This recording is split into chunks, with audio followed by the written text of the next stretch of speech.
বন্ধুরা, আজকে আমরা ডু, ডাস, ডিড, ডান এই যে অক্সিলিয়ারি ভার্বগুলো আছে, এই অক্সিলিয়ারি ভার্বগুলো বা হেল্পিং ভার্বগুলোর কোথায় কিভাবে ব্যবহার করা হয় সেটা আমরা খুব ভালোভাবে জেনে নেব।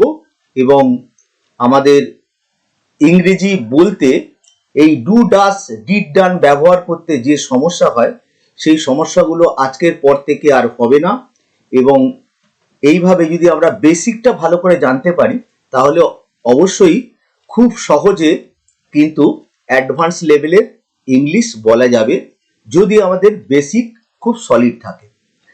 তো এখানে আমরা আগে শিখি ডু, ডাস, ডিড, ডান এর ব্যবহার। এই do, does, did, done, do আর ডাস এই দুটো কিন্তু প্রেজেন্ট টেন্স। আমি এখানে আন্ডারলাইন করে দিচ্ছি, ডু আর ডাস এই দুটো হচ্ছে প্রেজেন্ট টেন্স, আন্ডারলাইন করে দিলাম। আর ডিড হলো past tense, did past tense, এটা পাস্ট টেন্স। ডু ডাজ এর পাস্ট টেন্স হচ্ছে ডিড, আর ডানটা হচ্ছে পাস্ট পার্টিসিপল বা থার্ড ফর্ম। তাহলে এই ডু, ডাস আর ডিড এর ব্যবহার কখন কিভাবে হয় এখানে দেখুন আমি লিখে দিয়েছি, অক্সিলিয়ারি স্ল্যাশ হেল্পিং ভার্ব। এর বাংলা মানে হলো সহায়ক ক্রিয়া।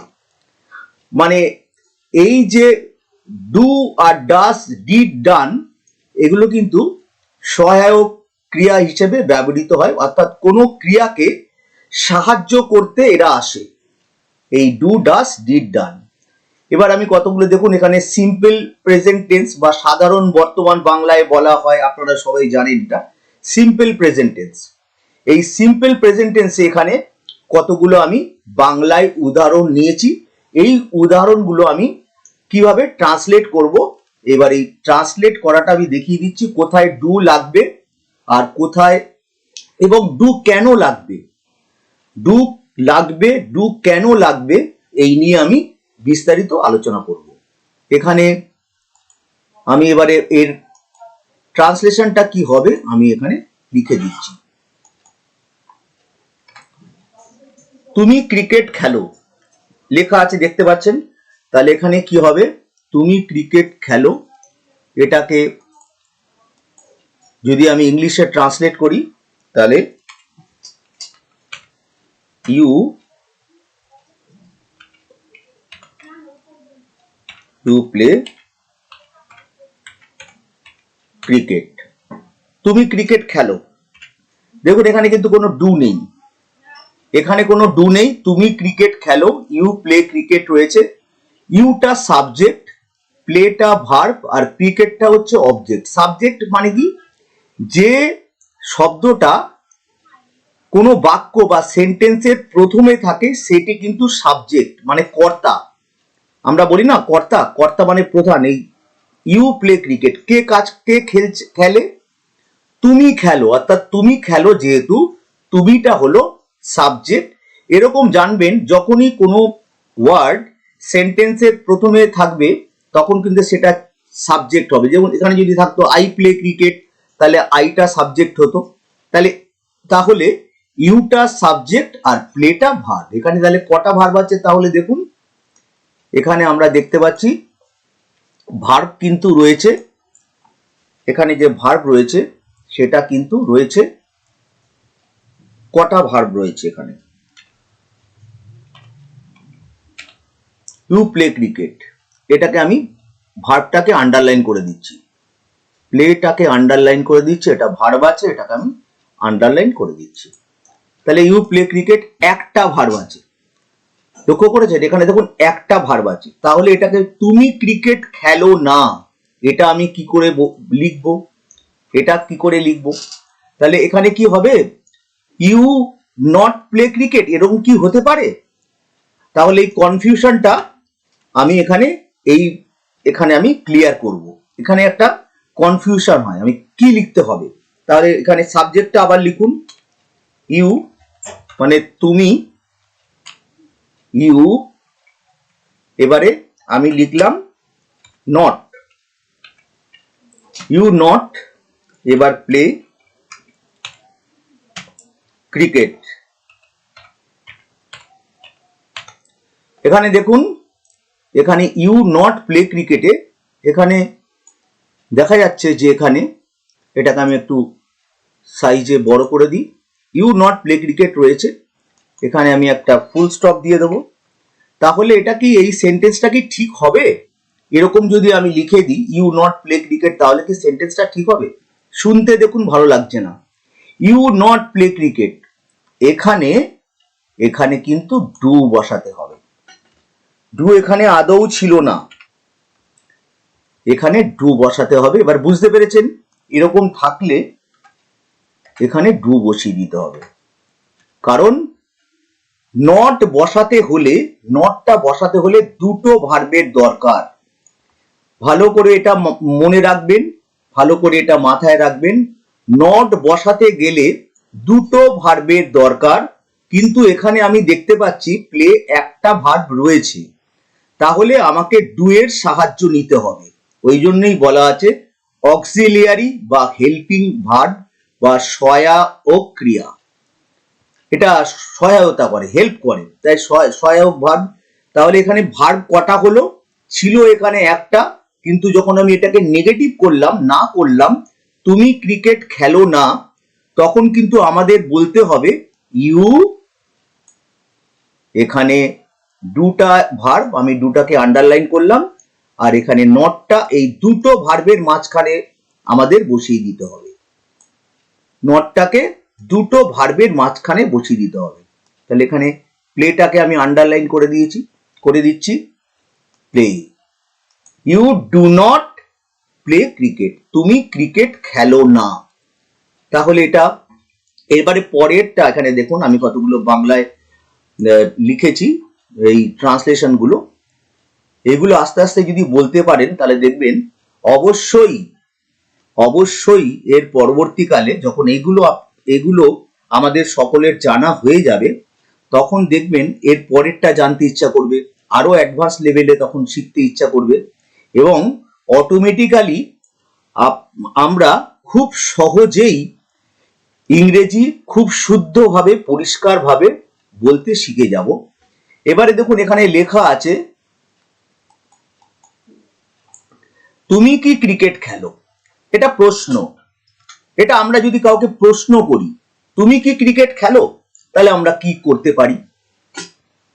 এখানে করতে হবে, দেখুন এখানে প্রথমে রয়েছে একটা ভার্ব রয়েছে play.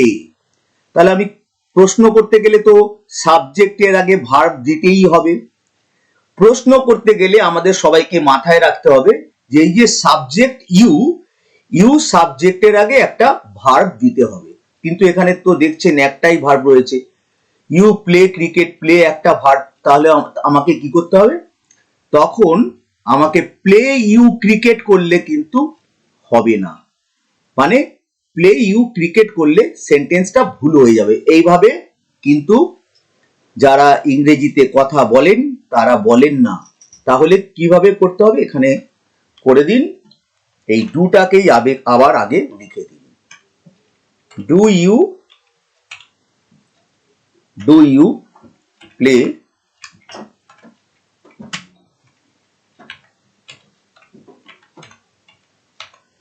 Do you play cricket, এটা একটা কোশ্চেন মার্ক দিতে হবে, এটা একটা প্রশ্নবোধক বাক্য, তাই এখানে একটা কোশ্চেন মার্ক কিন্তু অবশ্যই দিয়ে দিতে হবে।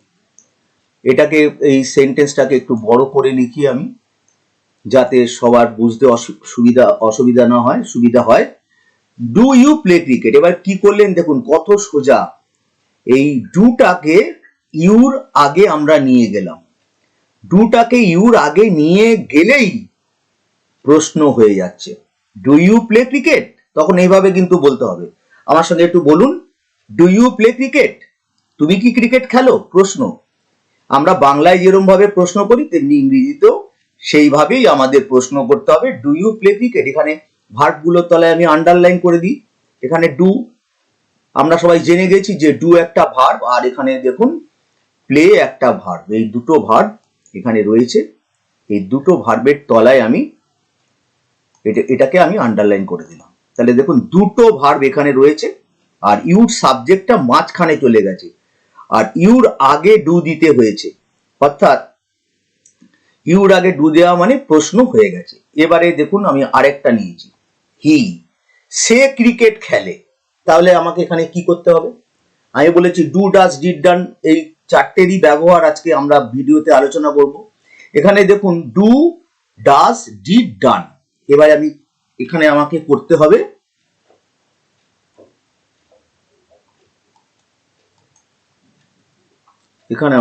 হবে হি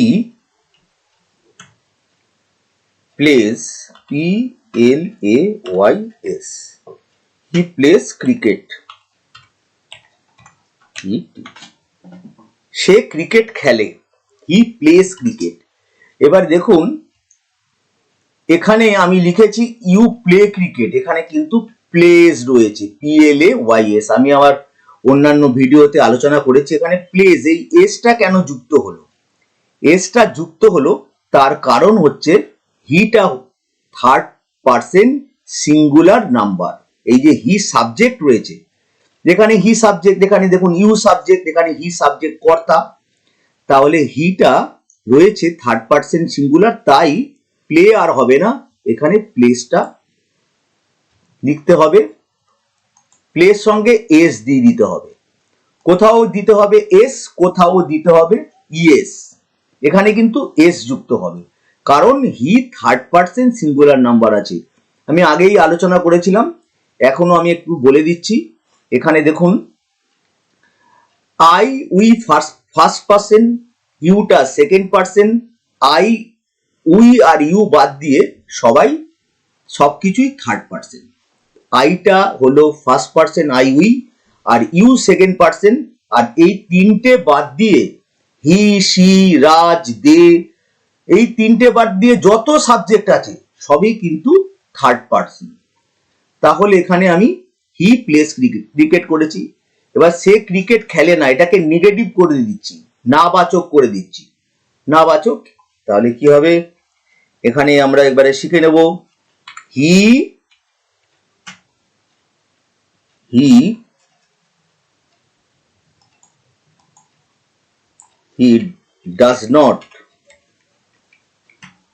does not play cricket. He does not play cricket. এইটা এখানে লিখতে হবে। এবার এইটাকে আমি পুরোটাকে একটু বড় করে নেব, হি ডাজ নট প্লে ক্রিকেট, সে ক্রিকেট খেলে না। এবার দেখুন কি চেঞ্জ হলো, এখানে এই যে ডু, ডাজ, ডিড, ডান আমি বলেছিলাম না, এখানে ডাজটা এসছে, হি এর পরে কিন্তু ডাজ হবে, ডু এর সঙ্গে ইএস যোগ থাকবে। হি ডাজ নট, তার কারণ একটাই কারণ, he third person singular number, singular মানে এক বচন, হি একজন, সে যে লোকটার কথা বলছি, যে মানুষটার কথা আমি বলছি সে কিন্তু একজন বোঝাচ্ছে, তাই এখানে হি ডাজ নট প্লে ক্রিকেট, এই জন্য ডাজ এখানে ডু হবে না, ডাজ হবে। কেন? এই যে প্লেস বসিয়েছিলাম, হি থার্ড পার্সন সিঙ্গুলার, তাই ডাজ বসবে। আমি তাহলে ভার্বটাকে আন্ডারলাইন করে দিই, এখানে ভার্বটাকে আন্ডারলাইন করে দিচ্ছি, ডাজ আর এখানে প্লে, এই দুটো ভার্বকে আমি আন্ডারলাইন করে দিচ্ছি। এবারে প্রশ্ন আসতেই পারে যে তাহলে এখানে প্লেস থেকে প্লে কেন হলো? এখানে দেখুন প্রথমে লেখা আছে হি প্লেস ক্রিকেট, সে ক্রিকেট খেলে, তাহলে এখানে কেন প্লে হয়ে গেল? এখানে দেখুন ডু এর সঙ্গে ইএস যোগ হয়ে গেছে, ডু এর সঙ্গে ইএস আমি খুব ক্যাটেগরিক্যালি খুব পরিষ্কার ভাবে বলে দিচ্ছি যাতে কোনো রকম আমাদের বুঝতে অসুবিধা না হয়। ডু এর সঙ্গে ইএস যোগ হয়ে গেছে, তাহলে আর প্লেস সঙ্গে এস বসবে না, কারণ ডু এর সঙ্গে ইএস যোগ এখানে যোগ করাই আছে, প্লেস আর হবে না, প্লে লিখতে হবে। অতএব আমরা বুঝতে পারছি যে এখানে যদি আমরা প্লেস করি তাহলে কিন্তু ভুল হয়ে যাবে। এরপরে রয়েছে সে কি ক্রিকেট খেলে, সে কি ক্রিকেট খেলে, তাহলে এখানে এটা একটা ইন্টারোগেটিভ সেন্টেন্স, এটা একটা প্রশ্ন সেন্টেন্স, কোশ্চেন সেন্টেন্স। তাহলে এখানে আমি কি করে প্রশ্ন করব? আমাদের কথা বলতে গেলে জানেন বাংলাতে আমাদের প্রশ্ন করতে হয়, তেমনি ইংরেজিতে কথা বলতে যদি আমরা চাই তাহলে আমাদের ইংরেজিতেও প্রশ্ন করতে হবে। প্রশ্ন না করলে আমরা ইংরেজিতে কথা বলতে পারবো না। তাহলে এখানে প্রশ্নটা আমরা করব কি করে? সে কি ক্রিকেট খেলে? তাহলে এখানে দেখুন, এখানে আমাদের করতে হবে, এখানে যেটা করতে হবে খুব সোজা জিনিস, কিন্তু এই ডাসটাকে প্রশ্ন করতে গেলে সবসময় মনে রাখবেন, মাথায় আমাদের রাখতে হবে যে হি এর আগে কিন্তু একটা ভার্ব বসবে। এখানে দেখুন দুটো ভার্ব আছে, দুটো ভার্ব যখনই হয়ে গেছে একটা ভার্বকে হি এর আগে আনতে হবে। তাহলে does, does he, does he play cricket?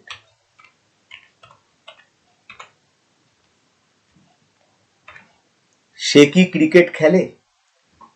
দেখুন এখানে ডাস আর প্লে এই দুটো ভার্বের মাঝখানে কিন্তু সাবজেক্টটা রয়েছে, হি সাবজেক্ট, সে কর্তা, এটা দুটো ভার্বের মাঝখানে আছে। আমি দুটো ভার্বকে এখানে আন্ডারলাইন করে দিচ্ছি, আন্ডারলাইন করে দিলাম। এখানে এই যে প্লে ভার্ব, এটাও ভার্ব, এটাকে আমি ভার্বটাকে আমি আন্ডারলাইন করে দিলাম। তাহলে ডাজ হি প্লে ক্রিকেট অবশ্যই হয়ে গেল। এবারে তাহলে এবারে দেখুন এখানে লেখে তোমরা ক্রিকেট খেলো। এবারে আমি খেলা নিয়ে দিয়েছি, কেউ যদি লেখে যে সে ভাত খায় তাহলে হি ইটস রাইস হবে, সে ভাত খায় না হি ডাজ নট ইট রাইস হবে। এইভাবে কিন্তু ভার্বগুলো কিন্তু চেঞ্জ করলে এই একই ফরম্যাট থাকবে, ভার্বগুলো আপনারা চেঞ্জ করে নেবেন। যেমন ধরুন সে ক্রিকেট খেলে, এখানে লেখা আছে সে বই পড়ে, হি রিডস বুক, তাহলে he does not read book, does he read book? সে সে গল্প লেখে, he writes, he write story, he does not write story, does he write story? যে কোনো ভার্ব আপনি এই ফরম্যাটে দিয়ে দিন, সেই ভার্বে কিন্তু ইংরেজি বলতে, ইংরেজি সেন্টেন্স তৈরি করতে আপনাদের কোনো অসুবিধা হবে না। এবার আমি এখানে লিখছি তোমরা ক্রিকেট খেলো, তাহলে ইউ, তোমরা ইংরেজিও কিন্তু ইউ, এটা আমাদের মনে রাখতে হবে। তুমি মানে ইউ, আমি বারবার আগের ভিডিওগুলোতেও বলেছি, ইউ মানে তুমি, তোমরা, তুই, তোরা, আপনি, আপনারা, এই ছটা হয়। তাহলে you, you play cricket, you play cricket. আমি একটাই ভার্ব নিয়েছি যাতে আপনাদের বুঝতে কোনো অসুবিধা না হয়, কিন্তু আমি বারবার বলছি এখানে কিন্তু যে কোনো ভার্ব দিলে একই জিনিস আপনারা করতে পারবেন, কোনো অসুবিধা হবে না। ইউ প্লে ক্রিকেট, তোমরা ক্রিকেট খেলো। এরপরে আমাকে নিয়ে আসতে হবে তোমরা ক্রিকেট খেলো না, তোমরা ক্রিকেট খেলো না, এটাকে কিভাবে লিখতে হবে? এটাকে লিখতে হবে, এই ট্রান্সলেশনটা করতে হবে, you do not play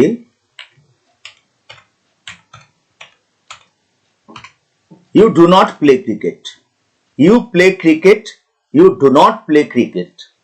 next, এরপরে লেখা আছে যে তোমরা কি ক্রিকেট খেলো? তাহলে এটাকে প্রশ্ন হয়ে যাচ্ছে, আবার সেই আগের মতো। আপনারা নিজে আমার সঙ্গে বলুন, তাহলে দেখবেন আপনাদের আরো সুবিধা হয়ে যাবে। Do you play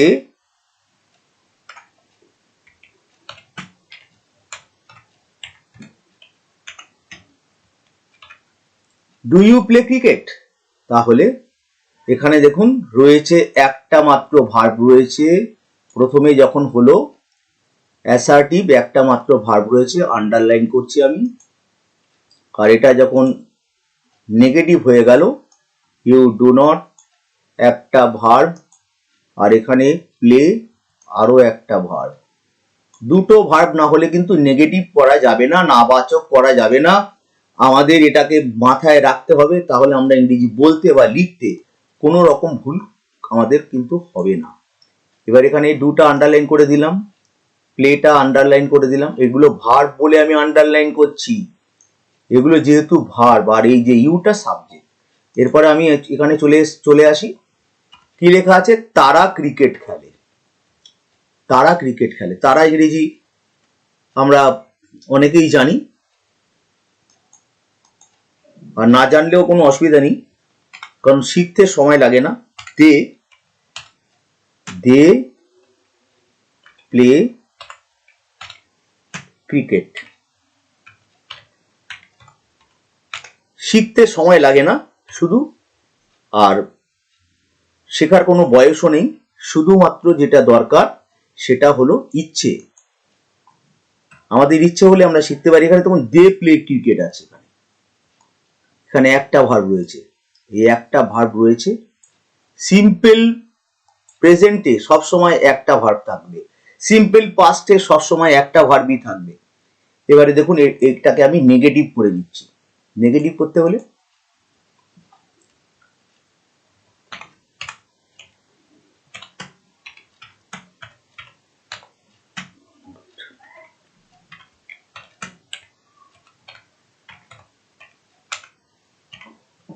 they do not play cricket, এটা লিখতে হবে। এখানে ডু এর তলায় আমি আন্ডারলাইন করছি, ভার্ব যেহেতু আন্ডারলাইন করলাম, প্লের তলায় আন্ডারলাইন করলাম, এই দুটো ভার্ব। তাহলে আমরা কি বুঝলাম? যে নেগেটিভ করতে গেলে ডু কে আনতেই হবে, ডু এই ভার্বটিকে আনতে হবে সাহায্যকারী ভার্ব বা অক্সিলিয়ারি ভার্ব হিসেবে। এবার প্রশ্ন করব, প্রশ্ন করতে হলে কি করতে হবে? প্রশ্ন করতে হলেও সেই একই জিনিস, আগের মতো আমি বলে দিয়েছি, বারবার এটা মনে রাখবেন, একদম সোজা format. Do you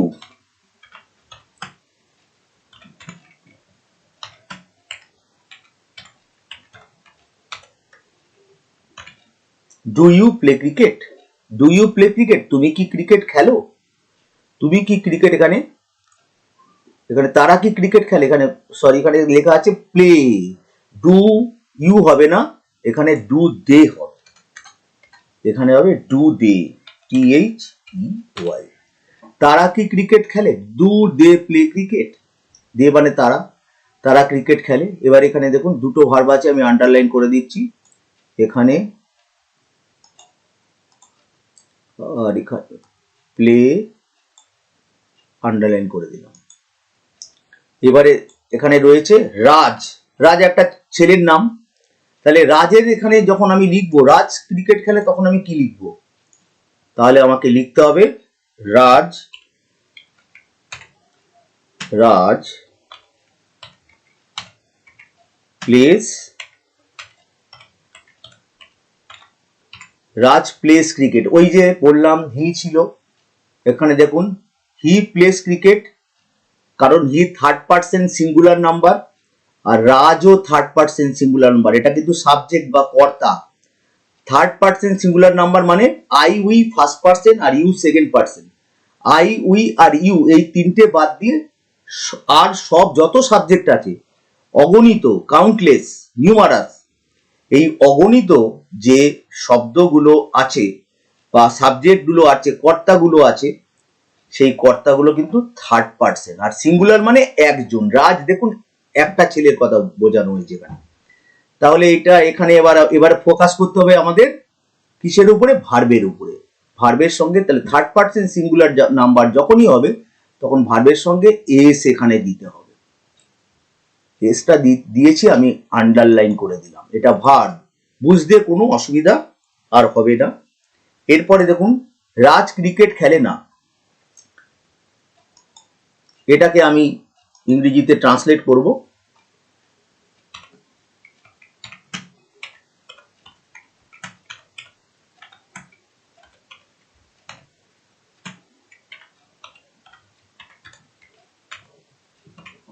Raj does not play cricket. এখানে কেন হলো? এখানে তখন প্লেস আছে, রাজ থার্ড পার্সন সিঙ্গুলার, তাই এখানে ডু হবে না, এখানে ডাজ হবে। আগের বারেও আমি দেখিয়েছিলাম, যখন আমি হি সাবজেক্ট করে লিখেছিলাম, এখানে রাজ ডাজ নট, এখানে কিন্তু আর প্লেজ হবে না, এটা কিন্তু ভালোভাবে মনে রাখতে হবে, কারণ এখানে প্লেস আছে, এখানে এসটা যে এখানে ডু এর সঙ্গে ইয়েস কিন্তু করাই আছে, এখানে ইয়েস ডু এর সঙ্গে যোগ করা আছে, তাই আর এখানে প্লের সঙ্গে এস আর হবে না, এটা কিন্তু ভালোভাবে মাথায় রাখতে হবে। এরপরে আমি প্রশ্ন করব, প্রশ্ন করতে গেলে আমাকে কি করতে হবে, ডাজ ডাজ রাজ প্লে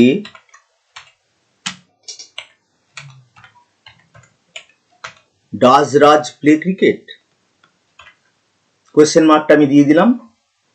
রাজ কি ক্রিকেট খেলে, এখানেও দেখুন দুটো ভার্ব আছে ডাজ আর প্লে, আমি আর আন্ডারলাইন করলাম না। এরপরে হচ্ছে প্রেজেন্ট কন্টিনিউয়াস হলে কি করবেন, প্রেজেন্ট কন্টিনিউয়াস হলে কি করতে হবে, তাহলে তুমি ক্রিকেট খেলছো, এখানে দেখুন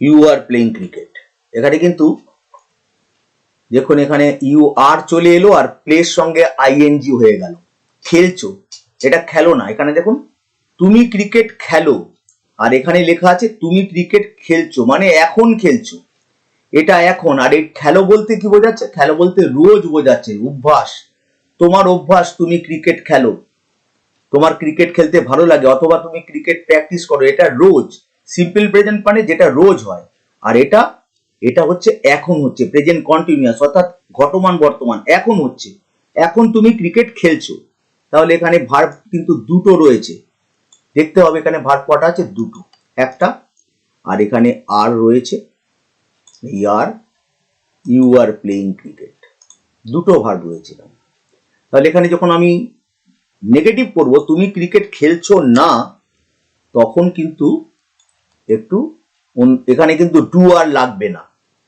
আমি ভালোভাবে বলে দিচ্ছি, এখানে ডু আমরা কেউ ইউজ করব না, you are not playing, you are not playing cricket, you are not playing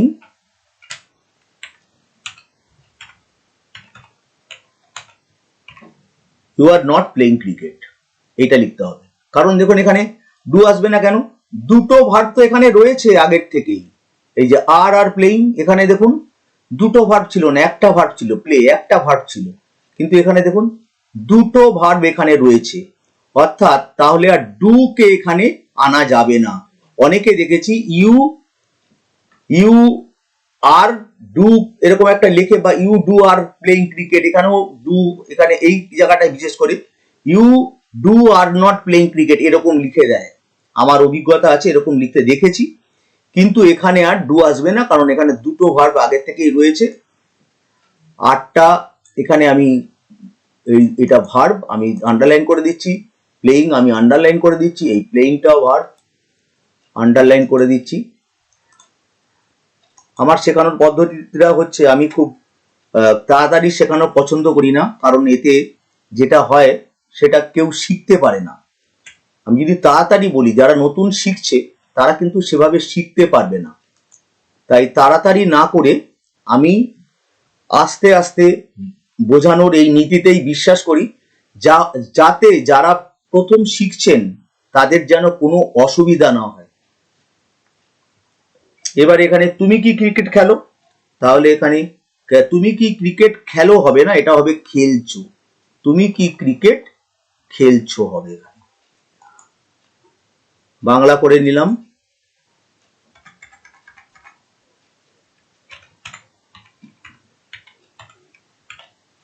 তুমি কি ক্রিকেট খেলছো হবে এখানে। এবার ঠিক আছে, তুমি ক্রিকেট খেলছো, তুমি ক্রিকেট খেলছো না, তুমি কি ক্রিকেট খেলছো, এখানে কি হবে আর,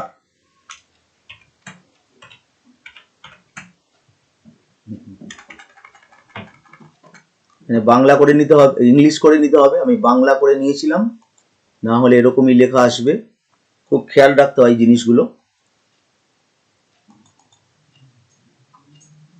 এখানে আর,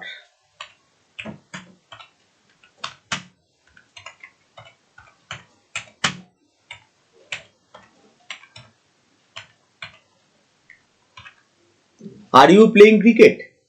তাহলে এখানে আরটা, এই যে দেখছেন আর রয়েছে, আরটা সাবজেক্টের আগে দিয়ে দিলেই প্রশ্ন হয়ে যাবে, তুমি কি ক্রিকেট খেলছো?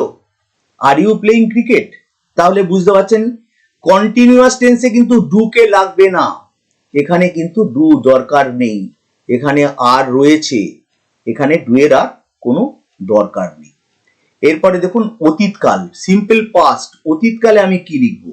তুমি ক্রিকেট খেলেছিলে, খেলেছো আমি খেলো লিখেছি, আর খেলেছিলে মানে অতীতকাল, আপনারা জানেন ল থাকলে অতীতকাল, আর ব থাকলে হচ্ছে ভবিষ্যৎকাল। খেলেছিলে, খেলবো, তুমি ক্রিকেট খেলবে, তুমি ক্রিকেট খেলবে মানে হচ্ছে এটা ভবিষ্যৎকাল, আর এটা খেলেছিলে ল আছে দেখুন, এটা অতীতকাল মানে আগে খেলেছিলে। তাহলে এখানে কি লিখতে হবে? এখানে আমাকে লিখতে হবে সোজা জিনিস, ইউ প্লেইড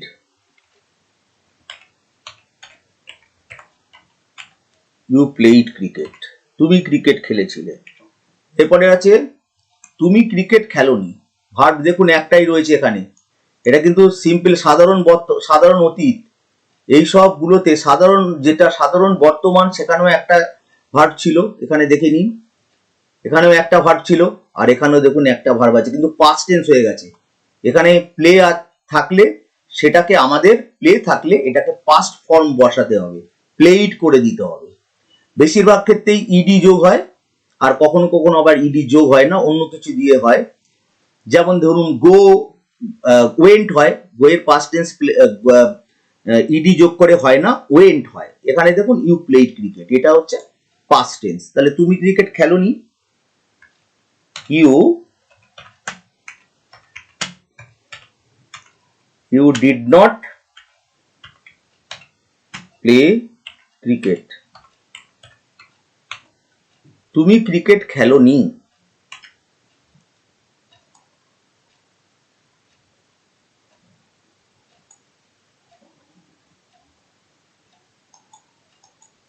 বড় করে নিলাম, তুমি ক্রিকেট খেলোনি, তাহলে কি চেঞ্জ হলো দেখুন, এখানে ডিড এসছে, এখানে দেখুন লক্ষ্য করুন ডু এসেছিল, ডু বা ডাজ, এই ডু ডাজ এসেছিল, আর এখানে পাস্ট টেন্স যেহেতু ডু আর ডাজ এর পাস্ট টেন্স আমি বলে দিয়েছি ডিড, এখানে কিন্তু ডিড আনতে হবে, ডু আর ডাজকে এখানে কিন্তু একদমই লাগবে না, প্রয়োজন নেই, ডিড আনতে হবে। এখানে ডিডটাকে আমি আন্ডারলাইন করে দিচ্ছি, এটা হচ্ছে একটা ভার্ব আর সহায়ক ভার্ব, এটা কিন্তু অক্সিলিয়ারি বা হেল্পিং ভার্ব, নট করার জন্য আনা হয়েছে, সেন্টেন্সটাকে নেগেটিভ করার জন্য এটা আনা হয়েছে।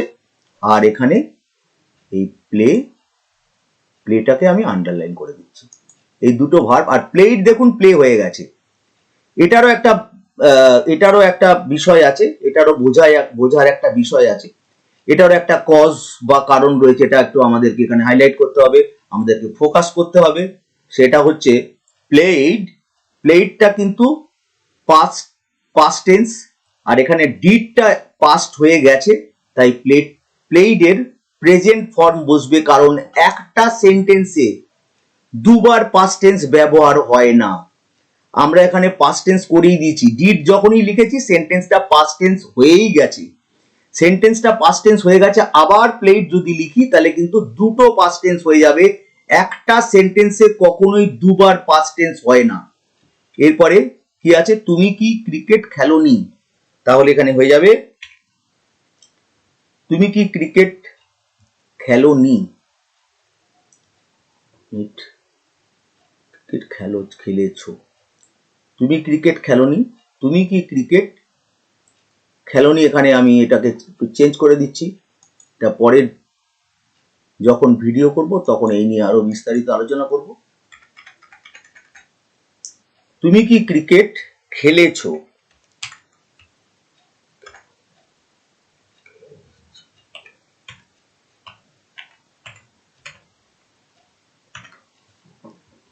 এটা হবে, তাহলে এটা কি হবে,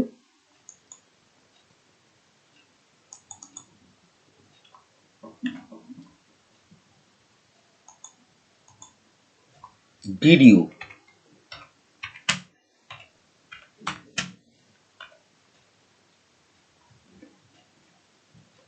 আবার বাংলা করাতে ভুল হয়ে যাবে, গেছে।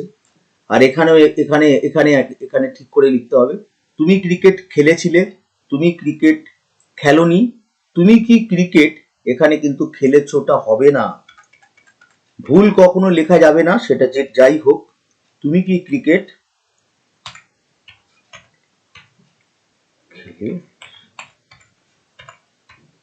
তুমি কি ক্রিকেট খেলেছিলে, দেখুন পাস্ট টেন্স আছে। ভুল কোনো টিচার বা কেউ করতে পারবে না, যেটা সঠিক রয়েছে তার বাইরে কিন্তু আমরা কেউই যেতে পারবো না, যেটা সঠিক সেটাই আমাদের লিখতে হবে, সবাইকে লিখতে হবে। আমরা টিচার হই, স্টুডেন্ট হই, সবাইকেই কিন্তু সঠিক জিনিসটা লিখতে হবে। এখানে দেখুন তুমি ক্রিকেট খেলেছিলে, তুমি ক্রিকেট খেলোনি, যখনই খেলেছিলে উল্টো কি খেলোনি, তুমি গ্লাসটা ভেঙেছিলে তার উল্টো কি তুমি গ্লাসটা ভাঙোনি, তুমি তুমি গল্পটা তুমি গল্পটা লিখেছিলে তার উল্টো কি তুমি গল্পটা লেখনি, তুমি আমাকে দেখেছিলে তুমি আমাকে দেখোনি। দেখুন পাস্ট টেন্সের যখনই আমরা দেখুন এটা যখন নেগেটিভ বলি আমরা তখন নি বলি, আমি ভাত খেয়েছিলাম, আমি ভাত খাইনি, তাহলে দেখুন এখানে সেইভাবে আমি লিখে দিচ্ছি। আর তুমি ক্রিকেট খেলেছিলে, তাহলে এটা কি হবে, তুমি কি ক্রিকেট খেলেছিলে, এটা প্রশ্ন আছে, তাহলে খুব সহজেই আমাদের প্রশ্নটা করতে হবে, ইংলিশে লিখতে হবে, খুব তাড়াহুড়ো না করে আস্তে আস্তে শেখাই ভালো। Did you play cricket, cricket, did you play cricket, তুমি কি ক্রিকেট খেলেছিলে। দেখুন এখানে এই ডিডটা আগে চলে এসেছে, আগে যেই চলে আসলো তৎক্ষণাৎ প্রশ্ন হয়ে গেল। এই ডিডটা যখনই আগে চলে আসলো, ইউর আগে, ইউটা সাবজেক্ট, সাবজেক্টের আগে যখনই ডিডটা চলে আসলো তখনই প্রশ্ন হয়ে গেল। তাহলে এবারে সে ক্রিকেট খেলেছিল, এখানে এটাকে লিখে দিই, সে ক্রিকেট খেলেছিল, হি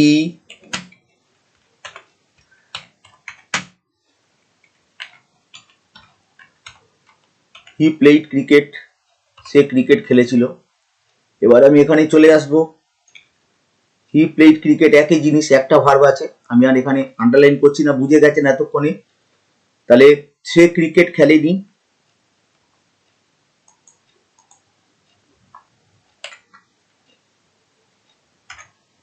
হি did not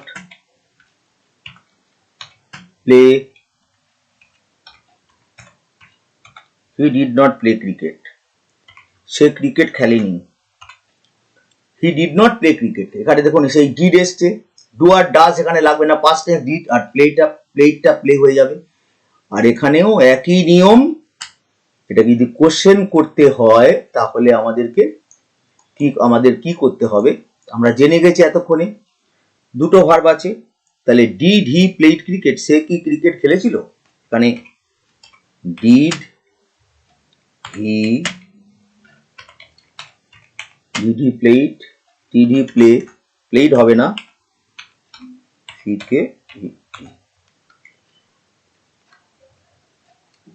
K question mark দিতে হবে, did he play cricket, played আর হবে না, এই যে ডিডটা পাস্ট টেন্স হয়ে গেছে। এবার রাজ দেখুন লেখা আছে, রাজ ক্রিকেট খেলেছিল, রাজ played cricket,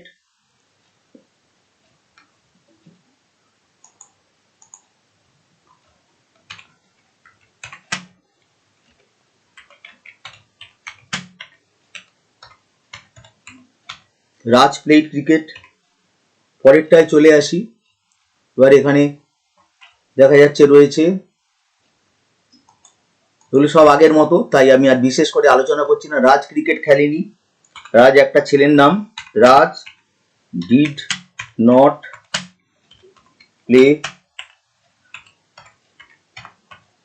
play cricket, Raj cricket খেলেনি, ফুল স্টপ। পরেরটা চলে আসছে এখানে,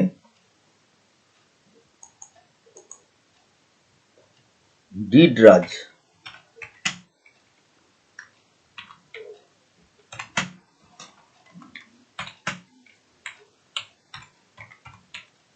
did Raj play cricket, Raj কি ক্রিকেট খেলেছিল। দেখুন ডিড হয়ে যাওয়ার পর কিন্তু একটাও প্লেড হয়নি, সব প্লে হয়েছে। আর এই রাজ এগুলো সবই কিন্তু সাবজেক্ট, রাজ হি, এগুলো সাবজেক্ট। এবারে বুঝিয়ে দিলাম কোথায় ডু ডাজ ডিড ডান বসতে পারে। এবারে ডানের ব্যাপারটা হচ্ছে ডান, এই ডানটা কোথায় বসছে? ডানটা ডানটা বসবে যখন হবে, তাহলে এটা বুঝিয়ে নিয়ে তারপর আমি ডানের ব্যবহারটা লিখে দিচ্ছি। তোমার কি একটা গাড়ি আছে, ধরুন আপনার কোনো মালিকানা আছে, কোনো গাড়ির উপরে আপনার অধিকার আছে, তাহলে আপনি কি করে লিখবেন? তোমার কি একটা গাড়ি আছে, তাহলে এটাকে লিখতে গেলে এটা আছে বোঝাচ্ছে। আমরা জানি কি ইউ হ্যাভ এ কার, তোমার একটা গাড়ি আছে। ইউ হ্যাভ এ কার, তোমার একটা গাড়ি আছে। তাহলে আমরা যদি হ্যাভটাকে আগে দিয়ে দিই তাহলেই প্রশ্ন হয়ে যাবে, কি হবে? এটা হয়ে যাবে তোমার একটা গাড়ি আছে, ইংলিশটা আগে যেতে হবে। আগে কিন্তু অ্যাসার্টিভ সেন্টেন্সটা আপনাদের অস্তর্থক বাক্যটা ঠিক করে জানতে হবে। তোমার একটা গাড়ি আছে, ইউ হ্যাভ এ কার, তাহলে এটাকে প্রশ্ন করলে হ্যাভটা আগে চলে যাবে। হ্যাভ ইউ এ কার, তোমার কি একটা গাড়ি আছে। আর এটাকে ভালোভাবে যদি বলতে চান, যেটা ইংলিশে এখন এটা ফর্মাল, এটা আগের ইংলিশ আগের ছিল, এখন যেটা বলা হয় সেটা হচ্ছে do you have a car, do you have a কার।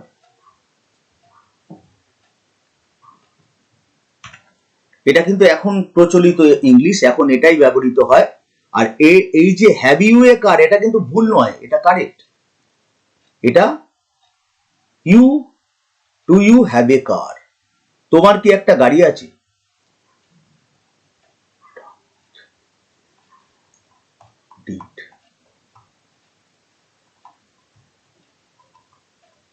আর ডানটা হলো third form, do does did done, do does did done. এবার এখানে আমি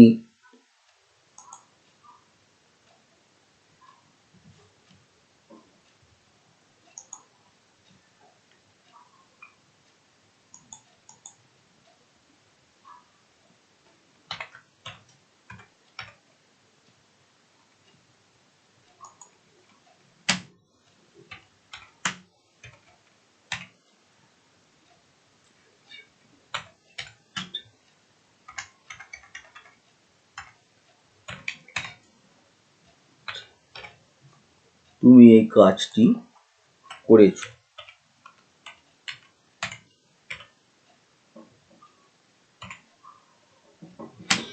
তুমি এই কাজটি করেছো, তাহলে এখানে you have done it, third form বসবে। এটা কিন্তু পারফেক্ট টেন্স, তুমি এই কাজটি করেছো, এটা প্রেজেন্ট পারফেক্ট টেন্স। এটা যেমন প্রেজেন্ট কন্টিনিউয়াস, পাস্ট কন্টিনিউয়াস করেছিলে, এটা present perfect tense. You have done it, you have done it, তুমি এই কাজটি করেছো। এটাকে আবার বাংলা থেকে ইংলিশ করতে গেলে মনে রাখতে হবে, মনে রেখে করতে হবে। এখানে সাইজ একটু বাড়িয়ে দিলাম যাতে সবাই ভালো করে দেখতে পায়। ইউ হ্যাভ ডান ইট, এই যে হ্যাভ দেখছেন, হ্যাভের পরে কিন্তু ভার্বের থার্ড ফর্ম হয়। ডু ও ডিড কোনোটাই হবে না, ইউ হ্যাভ ডান ইট হবে। তুমি এই কাজটি করেছো, এই কাজটি ডান ইট, এই কাজটি এখানে বলা হয়েছে, তাহলে আমি you have done this work করে দিলে বেটার হবে। You have done this work, কারণ এই কাজটি বলেছে, এখানে বলা হয়েছে, এখানে বলা হয়েছে এই কাজটি, you have done this work, তাহলে এখানে ডান লিখতে হবে, থার্ড ফর্ম লিখতে হবে। তো আমি বুঝিয়ে দিলাম, অবশ্যই আশা করব আপনারা বুঝেছেন। আমি কিন্তু খুব খুব ধরে ধরে বোঝানোর চেষ্টা করি, যাতে বিগিনার্স বা যারা লার্নার হয় তারা যাতে খুব সুন্দরভাবে শিখতে পারে এবং শিখতে সুবিধা হয়। কোনো রকম খুব তাড়াহুড়ো করে কিন্তু শেখানো যায় না, আর তাড়াহুড়ো করে শেখাও যায় না। তাই আমাদের এটা কিন্তু মাথায় রাখতে হবে যে শিখতে গেলে আমাদের খুব ধীরে সুস্থে শিখতে হবে। আর আমার ক্লাস স্পোকেন ইংলিশ ক্লাস, আমার স্পোকেন ইংলিশ ক্লাস এখন চলছে। এই আমার নেক্সট মান্থে একটা নিউ সেশন শুরু হচ্ছে। আপনারা যদি আমার কাছে স্পোকেন করতে চান তাহলে এখানে স্ক্রিনে দেওয়া নাম্বার দেখে আমার সঙ্গে যোগাযোগ করবেন, এবং আমি গ্যারান্টি দিয়ে আমি ইংরেজি শেখাবো, গ্যারান্টি দিয়ে, উইথ গ্যারান্টি আমি স্পোকেন শেখাবো। এবং 1 বছরের মধ্যে যদি শিখতে না পারেন তাহলে কিন্তু সেখানে টাকা আমি রিফান্ড করে দেবো, এটা আমি লিখে দিয়ে শেখাবো।